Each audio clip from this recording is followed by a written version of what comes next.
Good evening, and welcome back to Inoffensive White Guy Reading Aloud with a Pipe.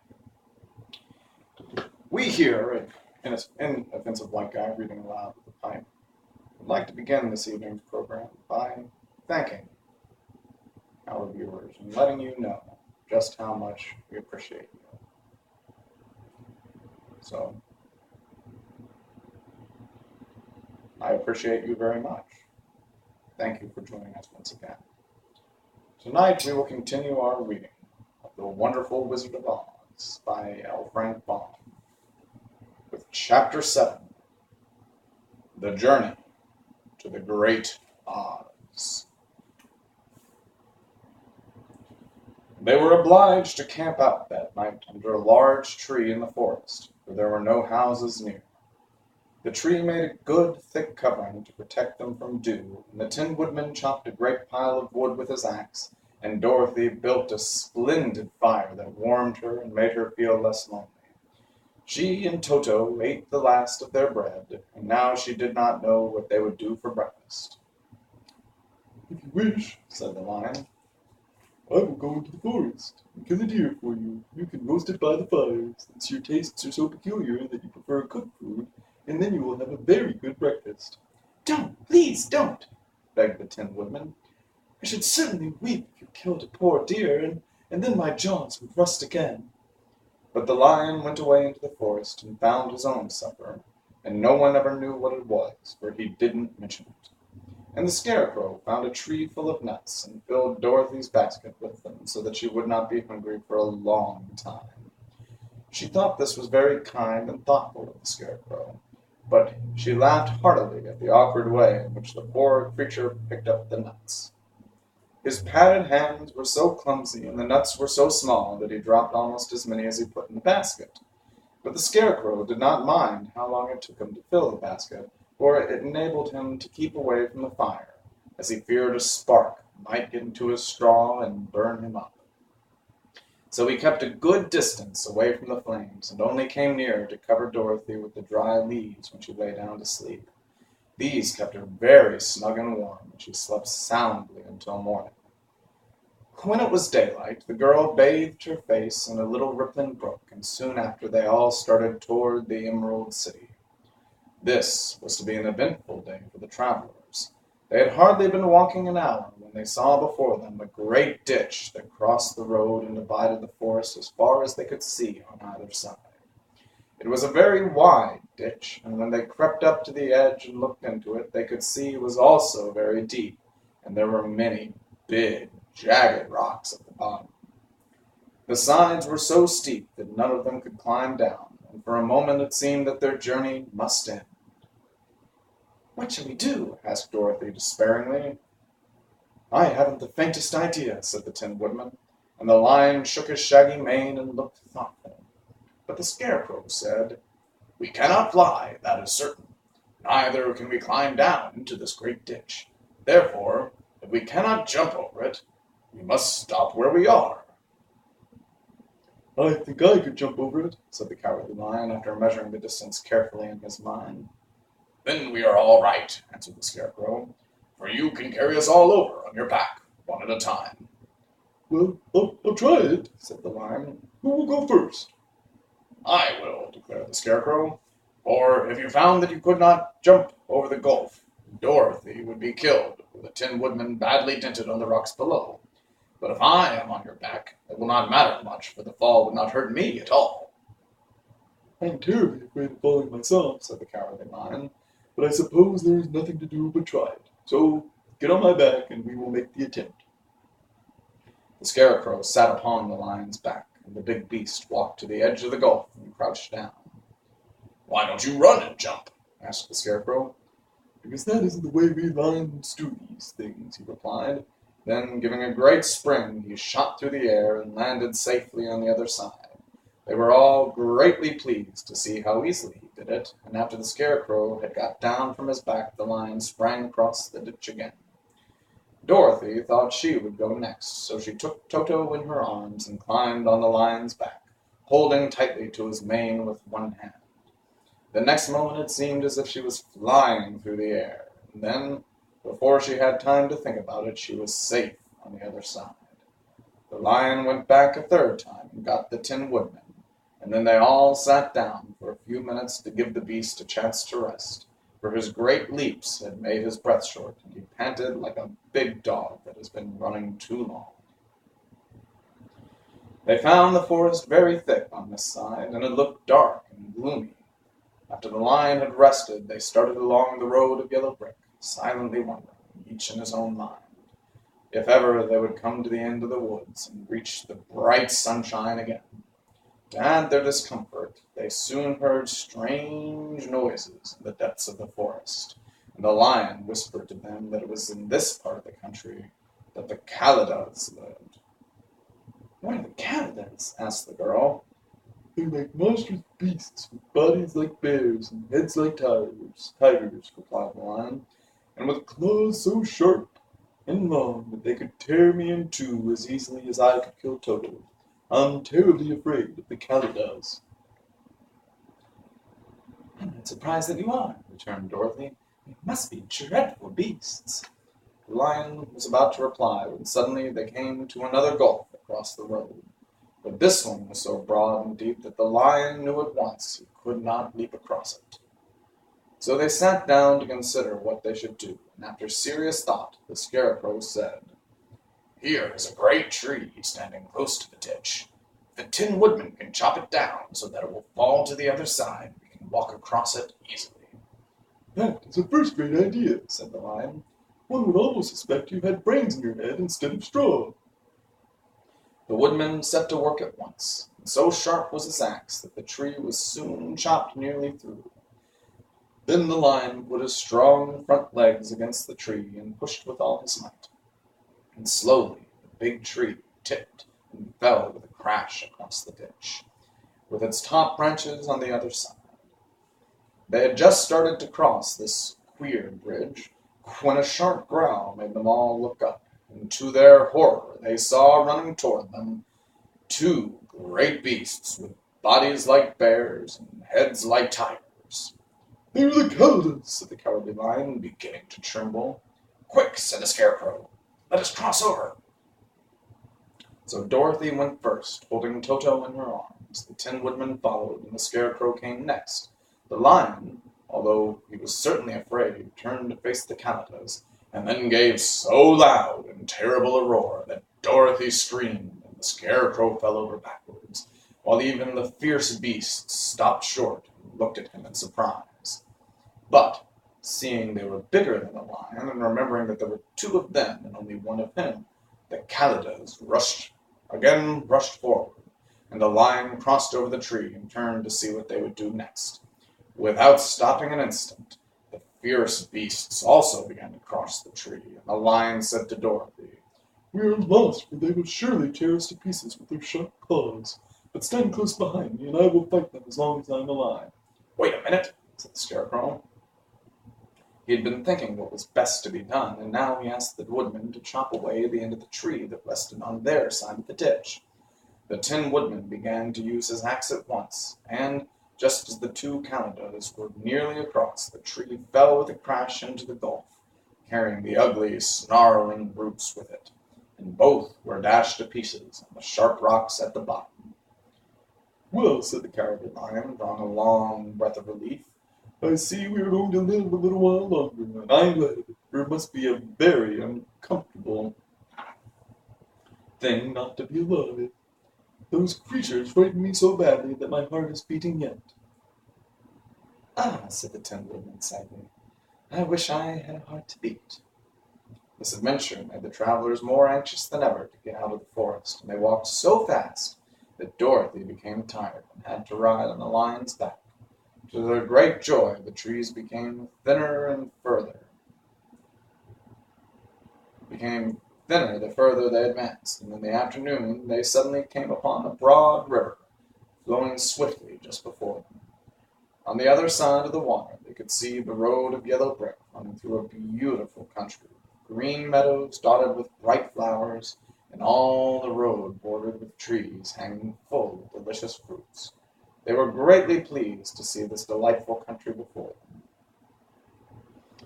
"How shall we cross the river?" asked Dorothy. "That is easily done," replied the Scarecrow. "The Tin Woodman must build us a raft so we can float to the other side." So the Tin Woodman took his axe and began to chop down small trees to make a raft. And while he was busy at this, the Scarecrow found on the river bank a tree full of fine fruit.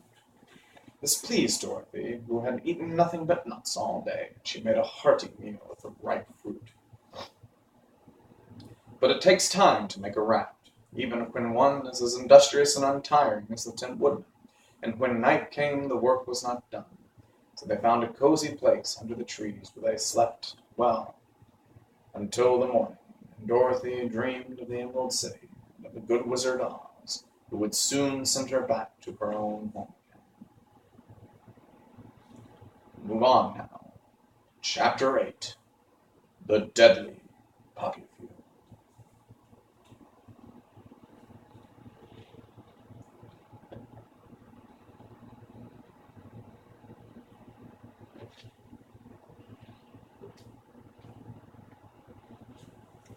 Our little party of travelers awakened next morning refreshed and full of hope, and Dorothy breakfasted like a princess off peaches and plums from the trees beside the river. Behind them was the dark forest they had passed safely through, although they had suffered many discouragements. But before them was a lovely, sunny country that seemed to beckon them on to the Emerald City. To be sure, the broad river now cut them off from this beautiful land, but the raft was nearly done, and after the Tin Woodman had cut a few more logs and fastened them together with wooden pins, they were ready to start. Dorothy sat down in the middle of the raft and held Toto in her arms. When the Cowardly Lion stepped upon the raft, it tipped badly, for he was big and heavy, but the Scarecrow and Tin Woodman stood upon the other end to steady it, and they had long poles in their hand to push the raft through the water.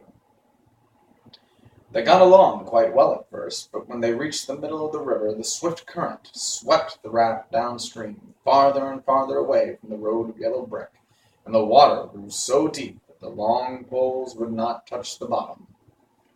"This is bad," said the Tin Woodman, "for if we cannot get to the land, we shall be carried into the country of the Wicked Witch of the West, and she will enchant us and make us her slaves." "And then I should get no brains," said the Scarecrow. "And I should get no courage," said the Cowardly Lion. "And I should get no heart," said the Tin Woodman. "And I should never get back to Kansas," said Dorothy. "We must certainly get to the Emerald City if we can," the Scarecrow continued, and he pushed so hard on his long pole that it stuck fast in the mud at the bottom of the river, and before he could pull it out again or let go, the raft was swept away, and the poor Scarecrow left clinging to the pole in the middle of the river. "Goodbye," he called after them. They were very sorry to leave him. Indeed, the Tin Woodman began to cry, but fortunately remembered that he might rust, and so dried his tears on Dorothy's apron. Of course, this was a bad thing for the Scarecrow. "I'm now worse off than when I first met Dorothy," he thought. "Then I was stuck on a pole in a cornfield where I could make believe scare the crows, at any rate. But surely there is no use for a Scarecrow stuck on a pole in the middle of a river. I'm afraid I shall never have any brains after all." Down the stream the raft floated, and the poor Scarecrow was left far behind. Then the Lion said, "Something must be done to save us. I think I can swim to the shore and pull the raft after me. If you will only hold fast to the tip of my tail." So he sprang into the water, and the Tin Woodman caught fast hold of his tail, when the Lion began to swim with all his might toward the shore. It was hard work, although he was so big, but by and by they were drawn out of the current, and then Dorothy took the Tin Woodman's long pole and helped push the raft to land. They were all tired out when they reached the shore at last and stepped off upon the pretty green grass, and they also knew that the stream had carried them a long way past the road of yellow brick that led to the Emerald City. "What shall we do now?" asked the Tin Woodman as the Lion lay down on the grass to let the sun dry him. "We must get back to the road some way," said Dorothy. "The best plan will be to walk along the river bank until we come to the road again," remarked the Lion. So, when they had rested, Dorothy picked up her basket, and they started along the grassy bank, back to the road from which the river had carried them. It was a lovely country. plenty of flowers and fruit trees and sunshine to cheer them, and had they not felt so sorry for the poor scarecrow, they could have been very happy. They walked along as fast as they could, Dorothy only stopping once to pick a beautiful flower, and after a time the Tin Man cried out, "Look!" Then they all looked at the river and saw the scarecrow perched upon his pole in the middle of the water, looking very lonely and sad. "What can we do to save him?" asked Dorothy. The Lion and the Woodman both shook their heads, for they did not know. So they sat down upon the bank and gazed wistfully at the scarecrow until a stork flew by, which, seeing him, stopped to rest at the water's edge. "Who are you, and where are you going?" asked the stork. "I am Dorothy," answered the girl, "and these are my friends, the Tin Woodman and the Cowardly Lion, and we are going to the Emerald City." "This isn't the road," said the stork, as she twisted her long neck and looked sharply at the queer party. "I know it," returned Dorothy, "but we have lost the scarecrow, and we are wondering how we shall get him again." "Where is he?" asked the stork. "Over there, in the river," answered the girl. "If he wasn't so big and heavy, I would get him for you," remarked the stork. "He isn't heavy a bit," said Dorothy eagerly, "for he is stuffed with straw, and if you will bring him back to us, we shall thank you ever, ever so much." "Well, I'll try," said the stork, "but if I find he's too heavy to carry, I shall have to drop him in the river again."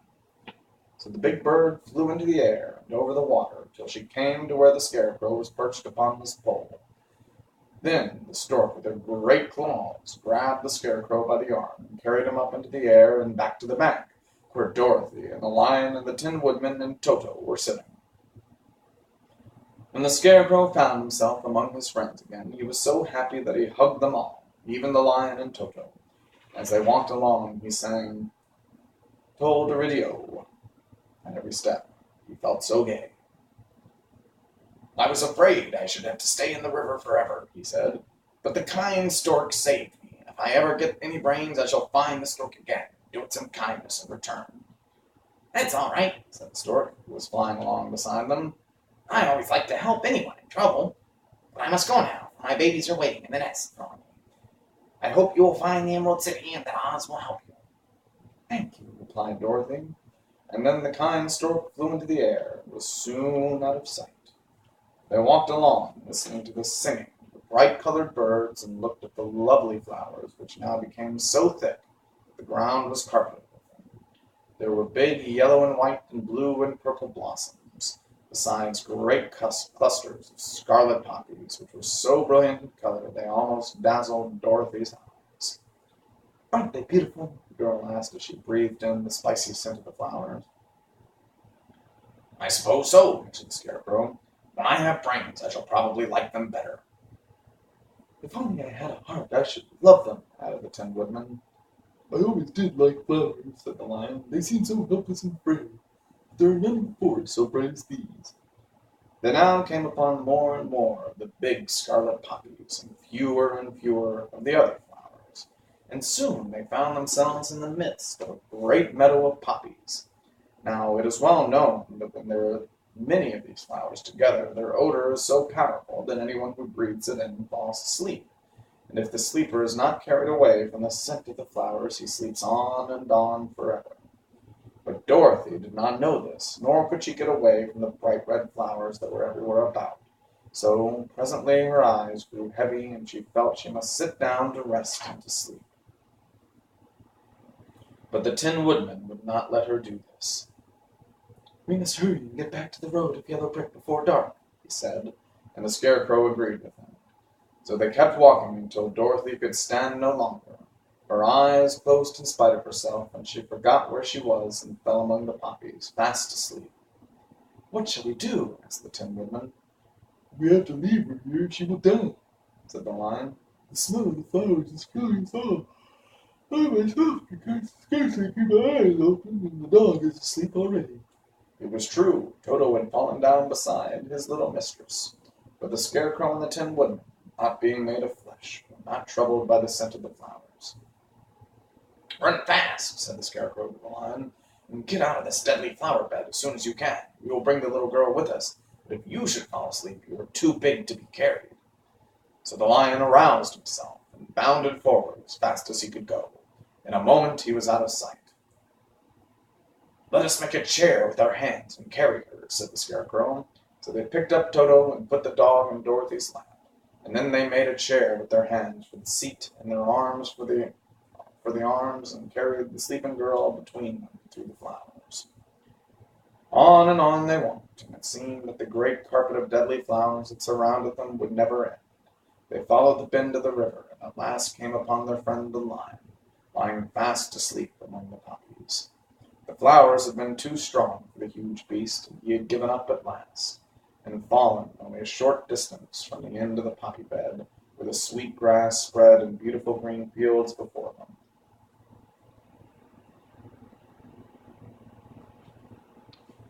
"We can do nothing for him," said the Tin Woodman sadly, "for he is much too heavy to lift. We must leave him here to sleep on forever, and perhaps he will dream that he has found courage at last." "I'm sorry," said the Scarecrow. "The lion was a very good comrade for one so cowardly. But let us go on." They carried the sleeping girl to a pretty spot beside the river, far enough from the poppy field to prevent her breathing any more of the poison of the flowers, and here they laid her gently on the soft grass and waited for the fresh breeze to waken her.